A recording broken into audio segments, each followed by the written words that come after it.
राधे राधे, हरे कृष्णा। आप सभी का दिन शुभ और मंगलमय हो। भगवान श्री कृष्ण और हमारी राधा रानी की कृपा आप सभी पर सदैव बनी रहे।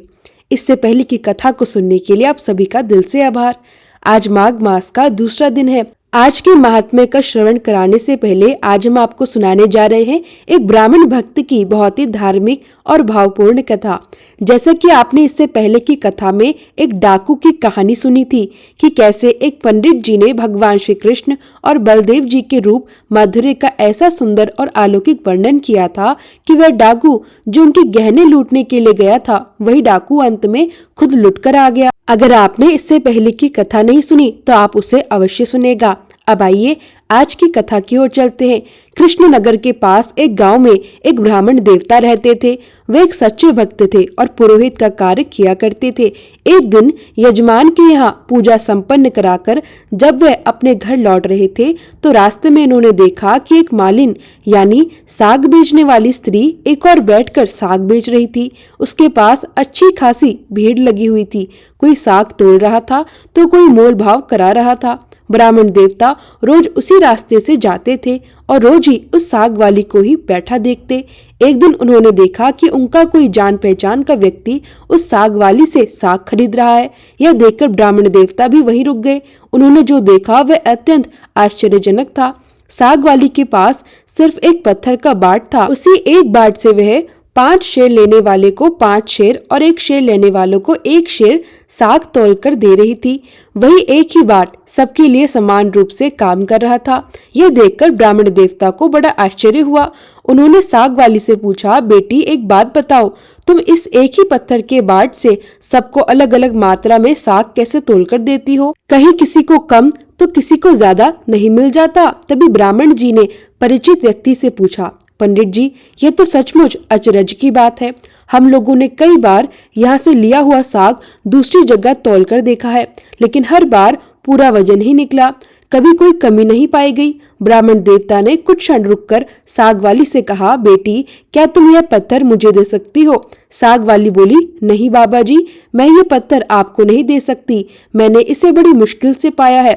फिर वह अपनी कहानी सुनाने लगी। पहले मेरे पास अलग अलग शेर और बाट होते थे, लेकिन घर जाकर जब वजन कम निकलता तो माँ और फिर मेरे बड़े भाई मुझे बहुत मारते।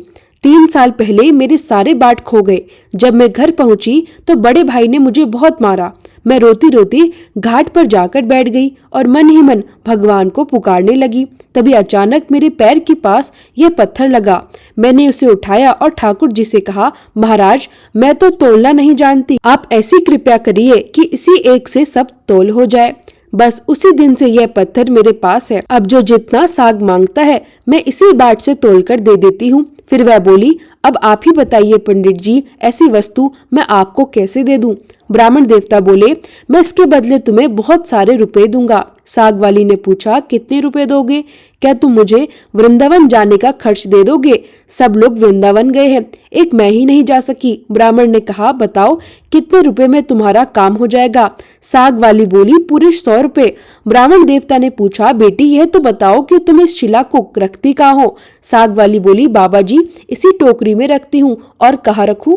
कहते हुए उसने अपनी टोकरी की ओर इशारा किया। इसके बाद ब्राह्मण देवता अपने घर लौट आए और चुपचाप बैठ गए। जब ब्राह्मणी ने उन्हें इस तरह उदास देखा तो उन्होंने पूछा, आज आप इतने चिंतित क्यों हैं और आज बहुत देर भी हो गई है? ब्राह्मण ने कहा, आज मेरा मन बहुत व्याकुल है, मुझे 100 रुपये की आवश्यकता है। ब्राह्मणी बोली, इसमें चिंता की कौन सी बात है? आपने ही तो मेरे ये गहने बनवाए हैं। अगर आपको किसी विशेष कार्य के लिए चाहिए तो आप इन्हें ले लीजिए, जो होना होगा वह हो ही जाएगा। यह कहकर ब्राह्मणी ने अपने गहने उतार दिए। ब्राह्मण देवता ने गहने बेचकर रुपए इकट्ठा किए और अगले दिन सुबह सवेरे साग वाली के पास पहुंचे। उन्होंने उसे पूरे रुपए गिनकर दे दिए और बदले में उस चमत्कारी शिला को प्राप्त कर लिया। अब गंगा जी पर जाकर उन्होंने पहले उस शिला को अच्छी तरह से धोया और फिर स्नान करके वे घर लौट आए। घर लौटने के कुछ समय बाद ही पीछे से एक छोटा सा सुकुमार बालक आया और ब्राह्मणी से कह गया, पंडिताइन जी तुम्हारे घर तो ठाकुर जी पधारने वाले हैं, इसलिए घर को अच्छी तरह झाड़ बुहार कर साफ कर लो। सरल हृदय वाली ब्राह्मणी ने बालक की बात को सच मान लिया। उन्होंने पूरे घर की साफ सफाई की, झाड़ू पोछा लगाया और घर के भीतर पूजा की सारी सामग्री सजा दी। जब ब्राह्मण देवता घर आए और घर की यह साफ सफाई और सजी हुई पूजा की व्यवस्था देखी तो उन्हें बड़ा आश्चर्य हुआ। उन्होंने ब्राह्मणी से पूछा, आज घर में इतनी सफाई कैसे है और यह सजावट कैसी की गई है? पूछने पर ब्राह्मणी ने छोटे बालक के आने और कह जाने की पूरी बात पंडित जी को सुना दी। यह सुनकर पंडित जी को और भी अधिक आश्चर्य हुआ। अब पंडित जी ने उस शिला को बड़ी श्रद्धा भाव से सिंहासन पर बिठाया और विधि विधान से उसकी पूजा की। पूजा करने के बाद उन्होंने शिला को ऊपर आले में पधरा दिया। रात को भगवान ने स्वप्न में दर्शन देकर ब्राह्मण से कहा, यदि तू मुझे जल्दी लौटा नहीं देगा तो तेरा भला नहीं होगा, तेरा सर्वनाश हो जाएगा। ब्राह्मण ने दृढ़ स्वर में उत्तर दिया, जो कुछ भी हो जाए मैं तुम्हें लौटाऊंगा नहीं। इसके बाद ब्राह्मण अपने घर में जो कुछ भी पत्र पुष्प मिलते उसी से भगवान की पूजा करने लगे। 2-4 दिन बीत गए। फिर भगवान ने स्वप्न में आकर कहा, मुझे फेंक दे, नहीं तो तेरा लड़का मर जाएगा। ब्राह्मण ने कहा, मर जाने दो, लेकिन मैं तुम्हें नहीं फेंकूंगा। महीना पूरा होने से पहले ही एक दिन ब्राह्मण का इकलौता पुत्र मर गया। कुछ दिनों बाद फिर स्वप्न आया, अब भी मुझे वापस नहीं देगा तो तेरी लड़की मर जाएगी। दृढ़ निश्चय वाले ब्राह्मण ने पहले जैसा ही उत्तर दिया और फिर विधाता का विधान हुआ। कुछ दिनों के बाद उनकी बेटी भी मर गई। अब की बार भी भगवान ने स्वप्न में आकर कहा, यदि इसको वापस नहीं करेगा तो तेरी पत्नी मर जाएगी। ब्राह्मण देवता ने इस बार भी वही उत्तर दिया और अब की बार उनकी पत्नी भी मर गई। इतना सब कुछ हो जाने पर भी ब्राह्मण अचल और अटल बना रहा। लोगों ने समझ लिया कि यह ब्राह्मण तो पागल हो गया है। कुछ दिन बीतने के बाद भगवान ने फिर स्वप्न में आकर कहा, देख अभी भी मुझे लौटा दे, नहीं तो 7 दिनों के भीतर तेरे सिर पर बिजली गिरेगी। ब्राह्मण ने कहा, गिरने दो, मैं तुम्हें उस साग बेचने वाले की गंदी टोकरी में नहीं रखने वाला। इसके बाद ब्राह्मण ने भगवान को एक मोटे कपड़े में लपेटकर अपने माथे पर मजबूती से बांध लिया। अब वे हर समय भगवान को इसी तरह अपने सिर पर बांधे रखते थे। कई बार कड़कड़ करती बिजली पास आती लेकिन लौट जाती। अब भगवान ने जिस दिन बिजली गिरने का समय बताया था उसमें केवल 3 दिन शेष रह गए। एक दिन ब्राह्मण गंगा जी के घाट पर संध्या पूजन कर रहे थे। तभी 2 अत्यंत सुंदर बालक उनके पास आए और जल में कूद पड़े। एक बालक सांवला था और दूसरा गोरा। उनके शरीर पर कीचड़ लिपटा हुआ था। वह इस प्रकार जल में कूदे कि पानी उछलकर ब्राह्मण के शरीर पर पड़ गया। ब्राह्मण बोले, अरे भैया तुम लोग कौन हो और इस तरह जल में कूदा जाता है? देखो मेरे शरीर पर जल पड़ गया और इतना ही नहीं, मेरे भगवान पर भी छींटे पड़ गए। तुम देखते नहीं मैं पूजा कर रहा था। बालकों ने कहा, ओह तुम्हारे भगवान पर भी छींटे लग गए, हमें पता नहीं था बाबा, आप गुस्सा मत होना। पंडित जी बोले, नहीं भैया मैं गुस्सा कहाँ होता हूँ। अच्छा यह बताओ तुम किसके लड़के हो? ऐसा सुंदर रूप मैंने आज तक नहीं देखा। तुम कहाँ रहते हो? आहा कैसी मधुर बोली है, जैसे अमृत घुला हो। बालकों ने कहा, बाबा हम तो यही रहते हैं। पंडित जी बोले, भैया क्या मैं फिर कभी तुम्हें देख सकूंगा? तुम्हारी छवि ऐसी है कि देखकर मन ही नहीं भरता। बालकों ने कहा, क्यों नहीं बाबा, आप बस हमें पुकारना, हम तुरंत आ जाएंगे। पंडित जी ने जब उनका नाम पूछा तो उन्होंने कहा, हमारा कोई नाम नहीं, जिसका जैसा मन हो उसी नाम से हमें पुकार ले। इतना कहकर सांवले बालक ने एक मुरली दी और कहा, यह लो बाबा, जब जरूरत हो इसे बजाना, बजाते ही हम आ जाएंगे। दूसरे गोरे बालक ने एक फूल देकर कहा, बाबा इस फूल को अपने पास रखना, तुम्हारा मंगल होगा। जब तक वे वहां से चले नहीं गए ब्राह्मण टकटकी लगाए उन्हें देखता ही रहा। फिर मन ही मन सोचने लगा, आहा कितने सुंदर हैं ये दोनों, पता नहीं फिर कभी इनके दर्शन होंगे भी या नहीं। ब्राह्मण ने फूल को देखकर सोचा, फूल तो बहुत सुंदर है, कितनी मनोहर सुगंध आ रही है, पर मैं इसका क्या करूं और कहाँ रखूं? इससे अच्छा है इसे राजा को ही दे दूं, नई चीज है, राजा प्रसन्न होगा। ऐसा सोचकर पंडित जी वह फूल राजा के पास ले जाकर दे आए। राजा बड़े प्रसन्न हुए। उन्होंने उस फूल को महल में ले जाकर बड़ी रानी को दिया। इतने में ही छोटी रानी आकर बोली कि मुझे भी बिल्कुल ऐसा ही एक फूल मंगवा दो, नहीं तो मैं डूब मरूंगी। अब राजा दरबार में आए। उसी समय सिपाहियों को आदेश दिया कि पंडित जी को खोजकर तुरंत लाया जाए। सिपाही खोजते खोजते आगे बढ़े और जाकर देखा कि ब्राह्मण देवता सिर पर शिला बांधे पेड़ की छाया में बैठे हुए गुनगुना रहे हैं। सिपाहियों ने उन्हें आदर पूर्वक राजमहल में राजा के पास पहुंचाया। राजा ने कहा, महाराज, जैसा फूल आपने पहले दिया था वैसा ही एक और फूल मुझे चाहिए। पंडित जी बोले, राजन, मेरे पास तो वह एक ही फूल था, फिर भी मैं प्रयास करता हूँ, शायद दूसरा फूल भी मिल जाए। इतना कहकर ब्राह्मण देवता उन बालकों की खोज में निकल पड़े। अचानक उन्हें मुरली वाली बात याद आ गई। उन्होंने मुरली बजाई और उसी क्षण गौर श्याम जोड़ी प्रकट हो गई। ब्राह्मण देवता उनके रूप माधुर्य के पान में मतवाले हो गए। कुछ समय बाद जब उन्हें होश आया तो उन्होंने विनम्रता से कहा, भैया, मुझे वैसा ही एक और फूल चाहिए।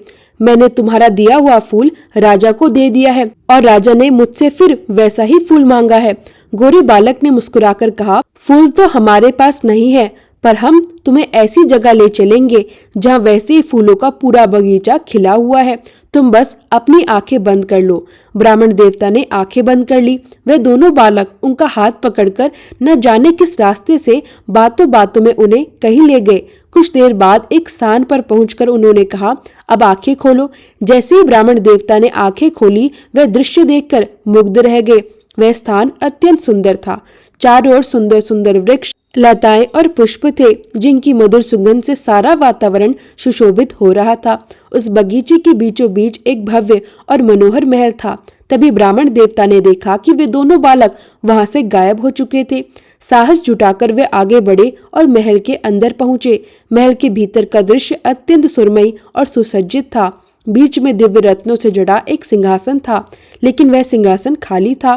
पंडित जी ने उस स्थान को मंदिर समझकर प्रणाम किया। उसी क्षण उनके माथे में बंधी हुई ठाकुर जी की शिला खुलकर फर्श पर गिर पड़ी। जैसे ही उन्होंने उसे उठाने के लिए हाथ बढ़ाया, शिला फट गई और उसमें से भगवान लक्ष्मी नारायण प्रकट हुए और उस शून्य सिंहासन पर विराजमान हो गए। भगवान नारायण मुस्कुराते हुए बोले, हमने तुम्हें कितने दुख दिए, फिर भी तुम अटल रहे। दुख आने पर भी तुमने हमें कभी छोड़ा नहीं, बल्कि और भी मजबूती से पकड़े रखा। इसी कारण हम तुम्हें यहाँ ले आए हैं। जो भक्त स्त्री, पुत्र, घर, गुरुजन, प्राण, धन, इहलोक और परलोक सब कुछ छोड़कर हमारी शरण में आ जाता है, भला हम उसे कैसे छोड़ सकते हैं। इधर देखो, यह खड़ी है तुम्हारी पत्नी, तुम्हारी कन्या और तुम्हारा पुत्र भी। यह सभी मुझे प्रणाम कर रहे हैं। तुम सबको मेरी प्राप्ति हो गई है। तुम्हारी एक ही दृढ़ भक्ति से पूरा परिवार मुक्त हो गया। तो ऐसी है भगवान की भक्ति। एकमात्र ब्राह्मण देवता की भक्ति ने उनके पूरे परिवार का उद्धार कर दिया। भगवान की भक्ति करने से केवल भक्त को ही नहीं, बल्कि उसके परिवार, मित्र, बंधु, बांधव सभी को भगवान के धाम की प्राप्ति होती है। यह थी आज की कथा। अब सुनिए माघ मास महात्म्य, जिनकी आकृति अतिशय शांत है, जो शेषनाग की शैया पर शयन करते हैं, जिनकी नाभि से कमल प्रकट होता है, जो देवताओं के भी ईश्वर और संपूर्ण जगत के आधार है, जो आकाश के समान सर्वत्र व्यापक है, नील मेघ के समान जिनका वर्ण है, जिनके संपूर्ण अंग अत्यंत सुंदर है, जो योगियों द्वारा ध्यान से प्राप्त किए जाते हैं, जो संपूर्ण लोकों के स्वामी है, जो जन्म मरण रूप भय का नाश करने वाले हैं। ऐसे लक्ष्मीपति कमल नयन भगवान श्री विष्णु को हम बार बार प्रणाम करते हैं। एक समय की बात है, श्री सूत जी ने अपने गुरु श्री व्यास जी से कहा कि हे गुरुदेव, कृपया करके आप मुझे माघ मास का महात्म्य कहिए, क्योंकि मैं आपका शिष्य हूँ। तब व्यास जी कहने लगे, हे सूत जी, जो कथा अब मैं तुम्हें सुनाने जा रहा हूँ उसे तुम ध्यान पूर्वक सुनो। व्यास जी कहते हैं, रघुवंश के राजा दिलीप एक समय यज्ञ के स्नान के बाद पैरों में जूते और सुंदर वस्त्र पहनकर, शिकार की सामग्री से युक्त कवच धारण करके और शोभायमान आभूषणों से सुसज्जित होकर अपने सिपाहियों से घिरे हुए जंगल में शिकार खेलने के लिए अपनी नगरी से बाहर निकले। उनके सिपाही जंगल में शिकार करने के लिए व्याघ्र, सिंह आदि जंतुओं की तलाश में इधर उधर घूमने लगे। उस वन में वनस्थली अत्यंत शोभा को प्राप्त हो रही थी। उस वन की सुंदरता देखते ही बनती थी। कहीं कहीं हिरणों के झुंड फिरते थे, कहीं गीदड़ अपना भयंकर शब्द कह रहे थे, कहीं जंगली कैंडों का समूह हाथियों के समान विचरण कर रहा था, तो कहीं वृक्षों के कोटरों में बैठे हुए उल्लू अपना भयानक शब्द कह रहे थे। कहीं कहीं शेरों के पच्चीनों के साथ साथ हृदय के रक्त से भूमि लाल हो रही थी। कहीं दूध से भरी हुई तनों वाली सुंदर भैंसें घूम रही थी। कहीं कहीं सुगंधित पुष्पों से लदी हरी हरी लताएं वन की शोभा को और अधिक बढ़ा रही थी। उस वन में कहीं बड़े बड़े वृक्ष खड़े थे। उन्हीं विशाल वृक्षों पर विशालकाय अजगर लिपटे हुए थे और उनकी कचुलियां भी पड़ी हुई थी। उसी समय राजा के सिपाहियों के बाजों की आवाज सुनकर एक मृग वन से निकलकर इधर उधर भागने लगा। वह बड़ी बड़ी चौकड़ियां भरता हुआ आगे बढ़ने लगा। राजा ने उसे मारने के इरादे से उसके पीछे पीछे अपना घोड़ा दौड़ाया, परंतु वह मृग पूरी शक्ति के साथ भाग रहा था। वह मृग कांटेदार वृक्षों के एक घने जंगल में जा घुसा। राजा ने भी उसका पीछा करते हुए उस वन में प्रवेश कर लिया, परंतु कुछ दूर जाने के बाद वह मृग राजा की दृष्टि से ओझल होकर कहीं गायब हो गया। अब राजा अपने सैनिकों सहित निर्जन वन में प्यास के कारण अत्यंत दुखी हो गए, क्योंकि उस मृग का पीछा करते करते काफी समय बीत चुका था। बहुत देर तक दौड़ने और इधर उधर शिकार ढूंढने के कारण राजा के सैनिक भी थक गए थे और घोड़े भी थक चुके थे, इसलिए वे सभी वहीं रुक गए। थोड़ी ही देर बाद राजा ने एक बड़ा सुंदर और विशाल सरोवर देखा। उस सरोवर के किनारों पर घने और सुंदर वृक्ष लगे हुए थे। उस सरोवर का जल शांत था, एकदम सज्जनों के हृदय के समान स्वच्छ और पवित्र दिखाई दे रहा था। सरोवर के जल में उठती लहरें अत्यंत मनोहर प्रतीत हो रही थी। उस सरोवर में जल के जीव जंतु बड़ी स्वतंत्रता से इधर उधर विचरण कर रहे थे। मछलियां भी उस स्वच्छ जल में स्वच्छंदा से घूम रही थी। वही दुष्टों के समान निर्दय चित्त वाले मगरमच्छ भी थे। किसी किसी स्थान पर लोभियों के समान सीमाल पड़ी हुई थी। जैसे संकट में पड़े हुए लोगों के दुख हरने के लिए दानी पुरुष होते हैं, वैसे ही यह सरोवर अपने जल से सभी को सुख प्रदान कर रहा था। जैसे मेघ चातक के दुख को हरता है, वैसे ही यह सरोवर सबको आनंद दे रहा था। उस सरोवर को देखकर राजा की सारी थकावट दूर हो गई। रात को राजा ने उसी सरोवर के निकट विश्राम किया। सैनिकों ने पहरा देना प्रारंभ कर दिया और चारों ओर वन में फैल गए। रात के अंतिम समय में शुकरों का एक झुंड वहां आया। उन्होंने उस सरोवर में जल पिया और कमलों के झुंड के पास पहुंचे। तब शिकारियों ने अत्यंत सावधानी से उन शुकरों पर आक्रमण कर दिया, उन्हें मारकर धरती पर गिरा दिया। उस समय सभी शिकारी कोलाहल करते हुए अर्थात बहुत शोर मचाते हुए अत्यंत प्रसन्नता के साथ राजा के पास पहुंचे। तब तक प्रातःकाल भी हो चुका था। राजा ने यह सब देखा और अत्यंत प्रसन्न हुआ। इसके बाद राजा अपने साथियों सहित अपनी नगरी की ओर चल पड़ा। जब राजा नगर की ओर जा रहा था, तब मार्ग में उसने एक तपस्वी को देखा। वह तपस्वी ब्राह्मण हरित खान स्मृत के ज्ञाता थे। उनके हाथों की उंगलियों में शंख और चक्र के चिन्ह शोभायमान थे। कठिन तपस्या के कारण उनका शरीर दुर्बल हो गया था। केवल अस्थियां ही उनके शरीर पर दिखाई दे रही थी। वे अत्यंत चतुर थे और उनका शरीर कर्कश था। उन्होंने हिरण की खाल धारण कर रखी थी, मृदुल वल्कल वस्त्र पहने हुए थे, नख लोम जटा धारण किए हुए वे निरंतर निगमों का जप किया करते थे। ऐसे तपस्वी को देखकर राजा ने उन्हें मार्ग दिया, हाथ जोड़कर प्रणाम किया और वहीं बैठ गया। ब्राह्मण ने राजा के भेष से समझ लिया कि यह अवश्य ही कोई राजा है। तब परोपकार की भावना से ब्राह्मण ने राजा से कल्याण की बात कही। उन्होंने कहा, हे राजन, इस पुण्य और पवित्र काल में आप कहाँ जा रहे हैं? माघ मास में प्रातःकाल सरोवर का स्नान किस किरण से छोड़ रहे हैं? भक्तजनों, जब राजा दिलीप ने उस तपस्वी से माघ मास के महात्म्य के विषय में पूछा, तब राजा के वचनों को सुनकर तपस्वी कहने लगे, हे राजन, भगवान सूर्य अब बहुत शीघ्र उदय होने वाले हैं, इसलिए यह समय हमारे लिए कथा का नहीं बल्कि स्नान का है। अतः आप विधि पूर्वक स्नान करके अपने घर जाइए और इस माघ मास के महात्म्य को अपने गुरु श्री वशिष्ठ जी से पूछिए। इतना कहकर वह तपस्वी सरोवर में स्नान के लिए चले गए। राजा भी उसी सरोवर में विधि विधान से स्नान करके अपने राज्य को लौट आए और अपनी रानी को तपस्वी के विषय में हुई समस्त बातों का विस्तार से वर्णन कर दिया। इस प्रकार सूत जी व्यास जी से पूछने लगे, हे गुरुदेव, कृपया करके यह भी बताइए कि राजा दिलीप ने अपने गुरु श्री वशिष्ठ जी से क्या प्रश्न किया और उन्होंने उसका उत्तर क्या दिया? यह सब कृपया पूर्वक हमें सुनाइए। तब व्यास जी कहने लगे, हे सूत जी, राजा दिलीप रात्रि में सुखपूर्वक विश्राम करके प्रातःकाल शीघ्र ही अपने गुरु श्री वशिष्ठ जी के पास गए। उन्होंने उनके चरणों का स्पर्श किया, उन्हें प्रणाम किया और तपस्वी द्वारा बताए गए सभी प्रश्नों को अत्यंत विनम्रता और श्रद्धा से उनके सामने रखा। राजा दिलीप बोले, हे गुरुजी, आपने मुझे आचार, दंड नीति, राज्य धर्म, चारों वर्णों और चारों आश्रमों की विधियां, दान और उनके विधान, यज्ञ और उनकी विधियां, व्रतों की प्रतिष्ठा तथा भगवान विष्णु की आराधना को अनेक प्रकार से और विस्तार पूर्वक समझाया है। अब मैं आपसे माघ मास के स्नान के महात्म्य को भी सुनना चाहता हूँ।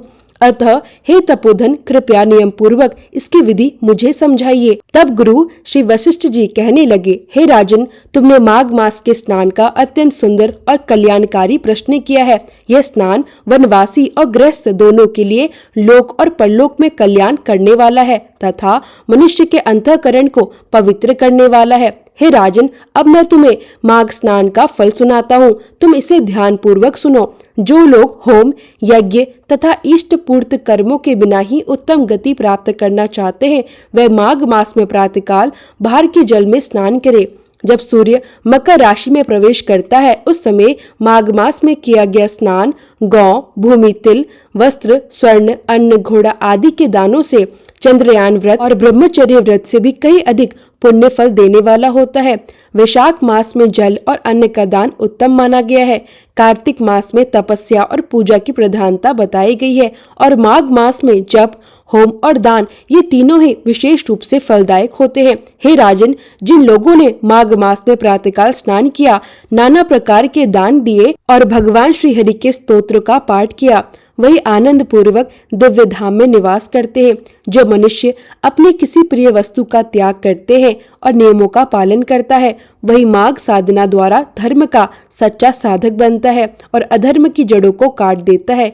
माघ मास में स्नान करने वाला पुरुष राजसुख और मुक्ति दोनों के मार्ग को जानने वाला होता है।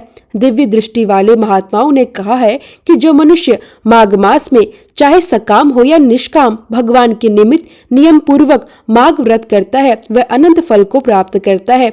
उसके शरीर, बुद्धि, प्रीति, ऐश्वर्य और चारों प्रकार के पुरुषार्थों की प्राप्ति स्वतः हो जाती है।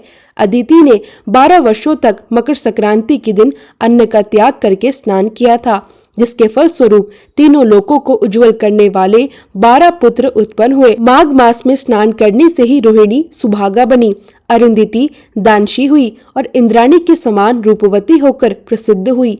जो भक्त माघ मास में स्नान करते हैं और देवताओं के पूजन में निरंतर तत्पर रहते हैं, उन्हें सुंदर निवास स्थान, हाथी घोड़ों की सवारी और दान देने योग्य प्रचुर द्रव्य प्राप्त होता है। अतिथियों से उनका घर सदा भरा रहता है। उनके गृह में निरंतर वेदों की ध्वनि गूंजती रहती है। ऐसा मनुष्य वास्तव में धन्य होता है। जो माघ मास में स्नान करते हैं, दान देते हैं तथा व्रत और नियम का पालन करते हैं, अन्य पुण्यों से स्वर्ग में गए हुए मनुष्य पुण्य समाप्त होने पर वहां से लौट आते हैं, किंतु माघ स्नान करने वाले मनुष्य कभी वहां से लौट कर नहीं आते। अर्थात यहाँ पर कहने का तात्पर्य है कि मृत्यु के पश्चात बार बार उन्हें जीवन मरण के बंधन में नहीं बंधना पड़ता। इससे बढ़कर कोई नियम, तप, दान, पवित्र और पाप नाशक नहीं है। इससे बढ़कर कोई तप और इससे बढ़कर कोई महत्वपूर्ण साधना नहीं है। यही परम हित कार्य करने वाला है। एक समय महर्षि भृगु ने मणि पर्वत पर विद्याधर से कहा था कि जो मनुष्य माघ मास के महीने में, जब उषा काल की लालिमा बहुत अधिक होती है, गांव से बाहर नदी या पोखरे में नित्य स्नान करता है, वह पिता और माता के कुल की 7 पीढ़ियों का उद्धार करके स्वयं देवताओं के समान शरीर धारण कर स्वर्गलोक में चला जाता है। यह सब सुनकर राजा दिलीप ने पूछा, हे गुरुजी, कृपया बताइए कि ब्रह्मा ऋषि भृगु जी ने किस समय मणि पर्वत पर विद्याधर को धर्म उपदेश किया था? यह सब सुनने की मेरी बड़ी इच्छा है। इस पर गुरुजी बोले, हे राजन, प्राचीन काल में एक समय 12 वर्षों तक वर्षा नहीं हुई। इससे प्रजा त्राही त्राही करती हुई 10 दिशाओं में चले गई। लोग भूखे मरने लगे। उस समय हिमालय और विंध्य पर्वत के बीच का प्रदेश खाली हो गया।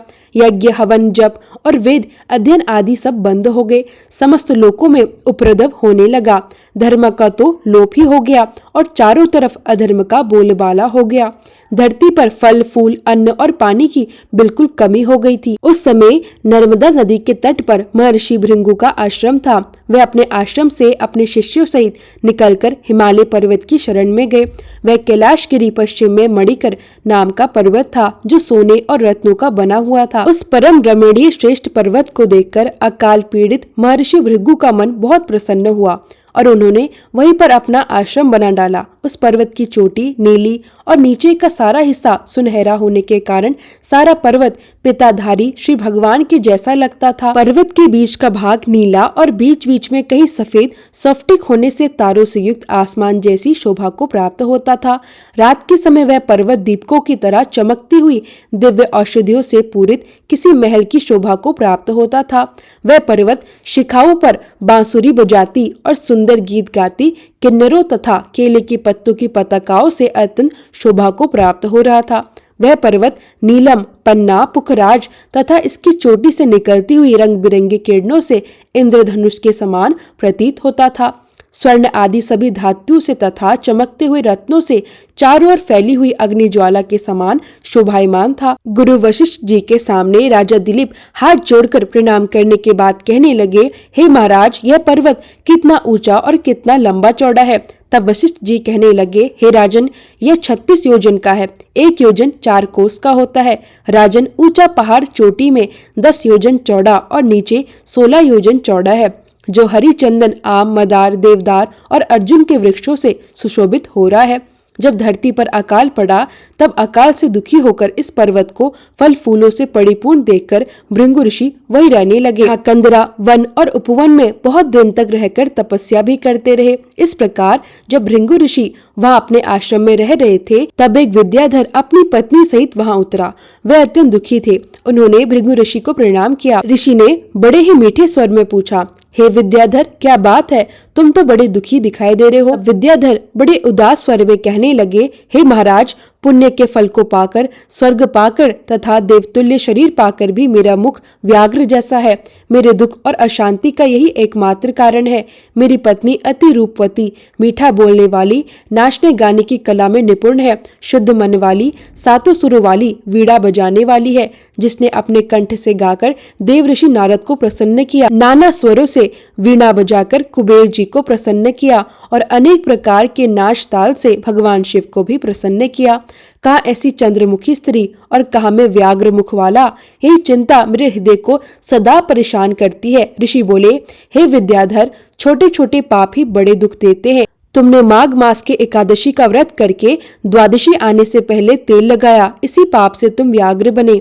राजा पूर्वा ने भी ऐसा ही किया था और कुरूप हो गए थे। उन्होंने 3 मास तक तप कर भगवान श्री हरि की आराधना की। भगवान प्रसन्न होकर शंख के जल से उन्हें सुंदर रूप प्रदान किया। हे विद्याधर, तुम भी हेमकूट नदी में माघ स्नान करो। पौष शुक्ल एकादशी से व्रत आरंभ करो। 3 समय स्नान, निराहार, श्री हरि का पूजन भजन करो। माघ मास के प्रभाव से पाप और दरिद्रता नष्ट होती है। स्नान करने वाला इस लोक और परलोक में सदा सुख पाता है। गुरु वशिष्ठ जी कहते हैं, हे राजा दिलीप, विद्याधर ने माघ स्नान किया और उसका मुख देव सदृश हो गया। वह अपनी पत्नी सहित आनंद से रहने लगा। हरे कृष्णा। आज के अध्याय में बस इतना ही। इसके आगे की कथा आप सभी अगली कथा में अवश्य सुनिए।